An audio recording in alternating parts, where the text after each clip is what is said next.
Alright, so I know I'm not the only person who has been seeing Peanut the Squirrel all over his feed for the past couple of days, so let's get into why that is. So, the very short of what happened is Peanut the Squirrel was a social media celebrity, and the New York Department of Environmental Conservation seized and euthanized Peanut the Squirrel and his brother Fred the Raccoon. The two were seized under a warrant and euthanized under the assumption that they might have rabies because one of the officers got bit. So I'm going to take an aside here and I'm going to talk about rabies for a minute.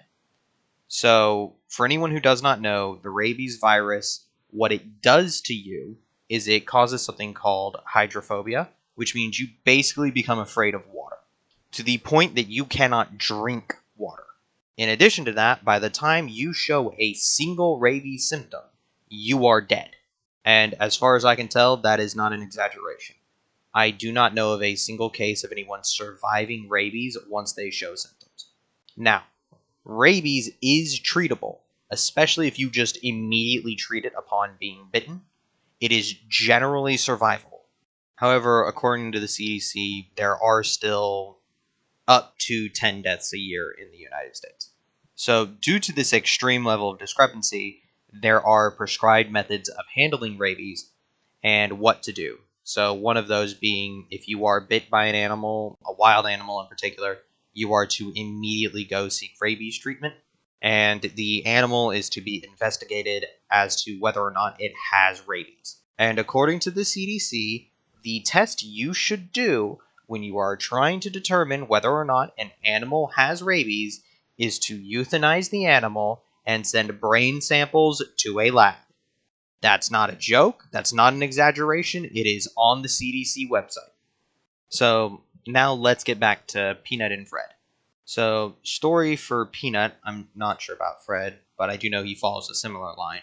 So, Peanut's story begins about 7 years ago when he was brought into Mark Longo for wildlife rehabilitation. He had his tail broken and so needed to be rehabilitated and released back to the wild, which Mark did. And then Peanut came back. So at this point, it basically means Peanut is attached to this particular family and will not survive properly in the wild. As a result, releasing him is not the way to go, so they kept it. Oh, and obviously, I am not a legal expert again. This is just the things I understand about New York law. I don't even live there, so I'm doing my best here, but take this all with a grain of salt in the law department. Now, in New York, it is illegal to keep a squirrel as a pet, but you can keep them for rehabilitation purposes, or educational ones, I believe.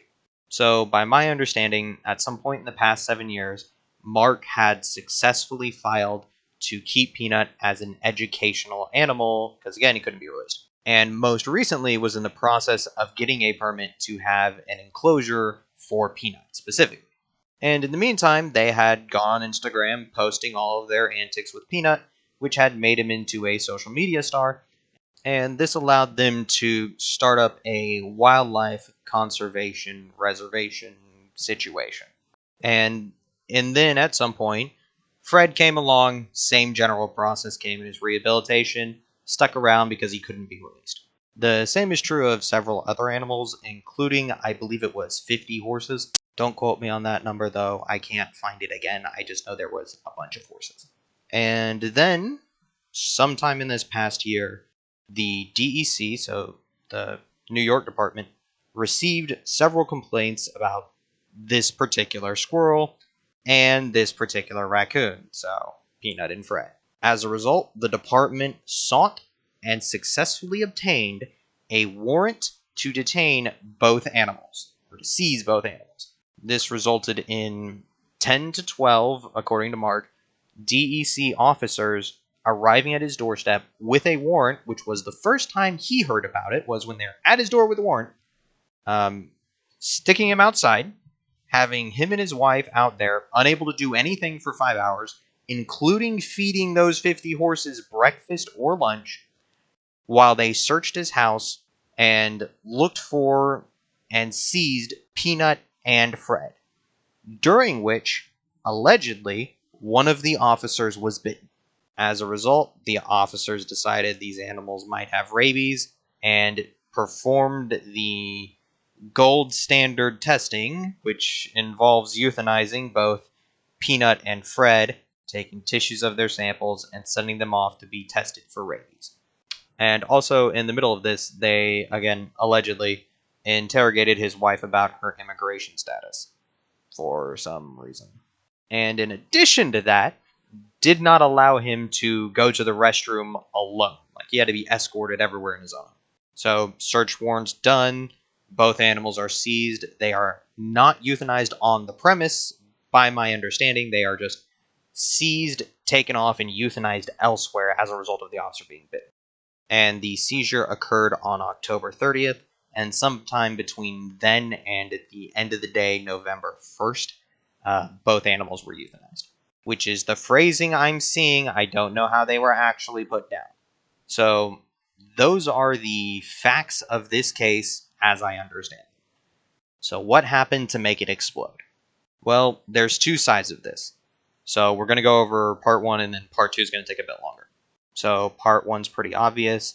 Peanut was fluffy, had an internet follower count of between 400,000 and 550,000 from what I'm seeing, and was taken by the state and euthanized, which people consider to be a great tragedy because he's been a pet for 7 years, and that pretty much always picks up traction no matter what. But it also doesn't explain why it's the only thing I've been seeing over the past 2 days. And I'm certain the rest of you are having the same thing. So the other side of this is that this occurred in New York, immediately before a presidential election. So to get a bit more into the weeds on this, New York is considered a Democrat state. That's based upon historical voting. It has voted Democrat for... When was the last time New York voted Republican? That would be 1984 for Reagan. And to put that in perspective, that means if you are 58 years old or younger, New York has voted Democrat your entire life. Now, this in conjunction with the fact that the warrant was signed off by a judge, a district attorney, and apparently 4 different departments means that statistically, the people signing off on this warrant are Democrats. I don't know if that's actually true, but it doesn't necessarily matter because politics is a dirty game and nobody really cares to investigate for the most part. And that's kind of why I'm making this video. So, again, to reiterate, the warrant is not to euthanize Peanut and Fred, it is to seize them. Specifically because they are considered wild animals being held illegally. They were euthanized because one of the officers was allegedly bitten by one of the two, and then in order to test them for rabies, they followed the CDC's golden standard. Now, whether or not you think the CDC should or should not be trusted on this matter isn't particularly relevant because that does seem to be the department's procedure. And if you are going to trust someone, and you do have to at some point trust somebody, it does kind of make sense for the government to trust the government. Again, to get back on track, this means that this is a heavily Democrat location signed off by a Democrat attorney general and a judge who is supposedly a Democrat, and 4 departments who are supposedly also Democrat, the only one of which I'm willing to stand on is the attorney general. The other 5, I don't have enough information on to tell you if they are or are not Democrats. But again, politics doesn't care. So why did this blow up? Basically, it's a perfect storm. You have a story that is naturally going to go a certain level of viral, set in a location that is easily turned political, during a presidential election cycle a couple of days before a presidential election. It's basically a perfect storm. Now, for my opinion on the matter, I have a feeling this is going to be a hot take, but I don't necessarily think the officers did anything wrong here. And by officers, I specifically mean the agents that arrived at Peanut's Freedom Farm, which is the name of the reservation. These agents had a warrant to seize 2 animals, and in the process of doing so, got bit and followed a department procedure in handling a virus that is 100% lethal if you show a single symptom. Now, that does not mean that I believe the procedure was correct. These animals are already seized, they can simply be detained, and you're supposed to start rabies treatment before you ever find out if the animals actually have rabies. So just go ahead, give the officer rabies treatment, that'll solve that problem. In the meantime, as you were detaining them, you can find out both of these are, from what I can tell, indoor animals that have not had a way to contract the rabies virus for years. So I don't see why the gold standard had to be followed here. In addition to that, I don't approve of this warrant being done in the way it was done.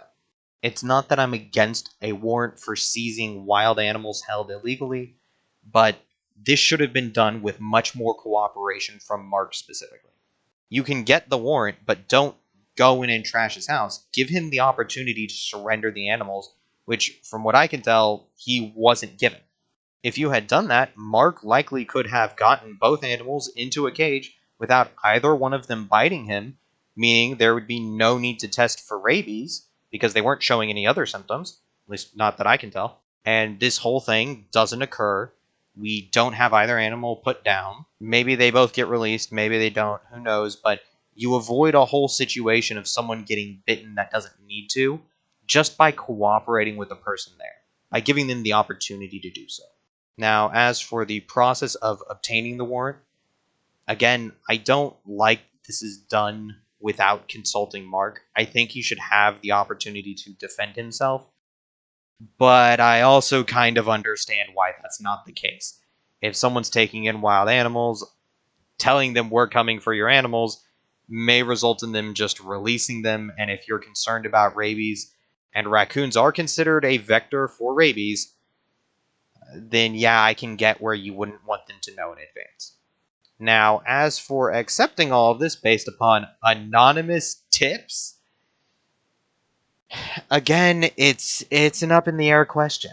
It's not one that I don't see both sides on. An anonymous tip means that anyone could say, hey, your pet dog has rabies, and they're going to come for you. But then if you say, okay, we have to have this litigated in a courtroom, you can't be anonymous, you can't do any of that, well, then that's going to stop some people from reporting actual rabies cases.